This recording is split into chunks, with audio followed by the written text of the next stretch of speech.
Tadi malam jujur saja saya sulit tidur karena memikirkan persidangan sebelumnya.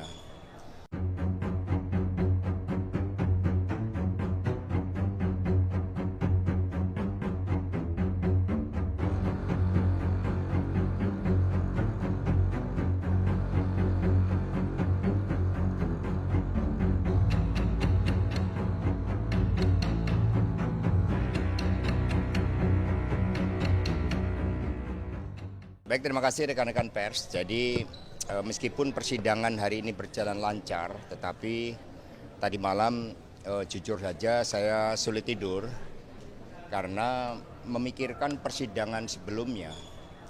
Di mana setelah kami berjuang sebelum ditahan oleh KPK pada hari Selasa tanggal 17 Februari, kami saat itu mengadakan konferensi pers agar KPK juga membuka ruang kemanusiaan terhadap saudara Agustiani Tio yang menderita sakit kanker untuk dapat melanjutkan pengobatannya di Guangzhou.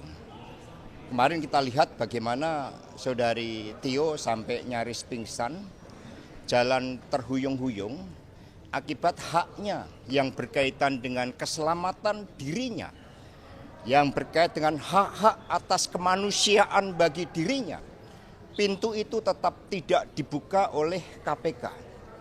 Padahal saudari Tio sudah kooperatif. Dia kemarin mengatakan tidak mau disebut OTT karena saat itu tidak ada peristiwa hukum yang menyertai itu. Amplopnya masih ditutup, semuanya dia kooperatif. Dinyatakan sebagai penerima, dia kooperatif. Tetapi ketika kemudian ada intimidasi dan dia melihat suaminya kemudian dicekal tanpa pemeriksaan, dia tidak bisa berobat karena tidak mau menyebutkan keterangan berkaitan dengan apa yang terjadi di musola terkait dengan saya, maka kemudian dia menerima perlakuan yang tidak manusiawi. Rekan-rekan pers, ketika ketidakadilan terjadi, maka disitulah respek terhadap kemanusiaan itu akan hilang. Sehingga ini seharusnya menjadi concern kita bersama.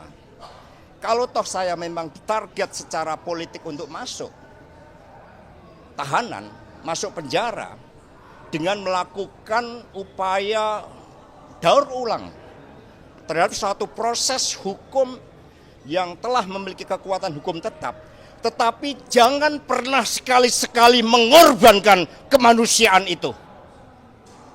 Ini Pancasila kita. Di dalam Pancasila diatur bagaimana negara mengatur, melindungi segenap warga termasuk keselamatan hidupnya.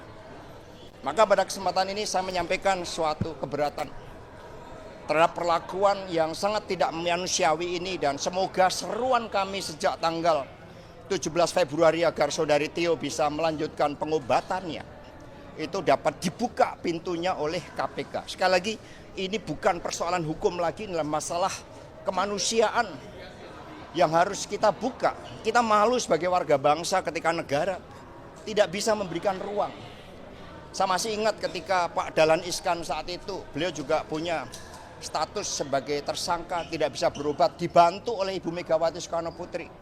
Saya dibantu untuk bertemu dengan Pak Yusuf Kalla karena alasan-alasan kemanusiaan itu. Kenapa sekarang pintu itu ditutup hanya karena saya dijadikan sebagai suatu target? Maka biarlah saya yang masuk ke tahanan KPK, tetapi saudari Tio yang sudah menjalani penjara, sudah bebas murni, hendaknya jangan lagi dilakukan berbagai halangan-halangan sehingga jiwa kemanusiaan itu sepertinya tertutup.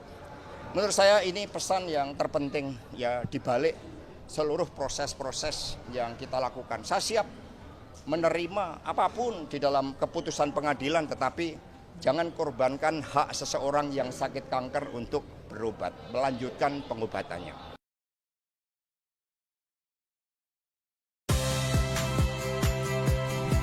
Saya Audrey Chandra, saksikan program-program Kompas TV melalui siaran digital, pay TV, dan media streaming lainnya. Kompas TV, independen, terpercaya.